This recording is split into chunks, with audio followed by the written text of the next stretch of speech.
ایک گاؤں میں ایک غریب نائی رہا کرتا تھا جو ایک درخت کے نیچے کرسی لگا کر لوگوں کی حجامت کرتا تھا۔ مشکل سے گزر بسر ہو رہی تھی۔ اس کے پاس رہنے کو نہ گھر تھا، نہ بیوی تھی، نہ بچے تھے، صرف ایک چادر اور ایک تکیہ اس کی ملکیت تھی۔ جب رات ہوتی تو وہ ایک بند سکول کے باہر چادر بچھاتا، تکیہ رکھتا اور سو جاتا۔ ایک دن صبح کے وقت گاؤں میں سیلاب آ گیا۔ اس کی آنکھ کھلی تو ہر طرف شور و غل تھا۔ وہ اٹھا اور سکول کے ساتھ بنی ٹینکی پر چڑھ گیا، چادر بچھائی، دیوار کے ساتھ تکیہ لگایا اور لیٹ کر لوگوں کو دیکھنے لگا۔ لوگ اپنا سامان، گھر کے قیمتی اشیاء لے کر بھاگ رہے تھے۔ کوئی نقدی لے کر بھاگ رہا تھا، کوئی زیور لے کر، کوئی بکریاں، تو کوئی قیمتی اشیاء لے کر بھاگ رہا ہے۔ اسی دوران ایک شخص بھاگتا آ رہا تھا۔ اس نے سونے کے زیور، پیسے اور کپڑے اٹھا رکھے تھے۔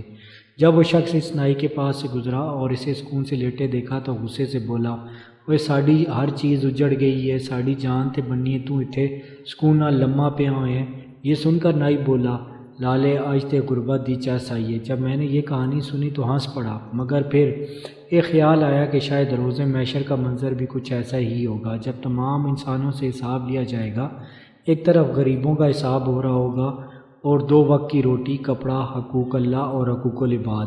ایک طرف امیروں کا حساب ہو رہا ہوگا، پلازے، دکانیں، فیکٹریاں، گاڑیاں، بنگلے، سونا اور زیورات، ملازم، پیسہ، حلال و حرام، عیش و آرام، زکوٰۃ، حقوق اللہ اور حقوق العباد۔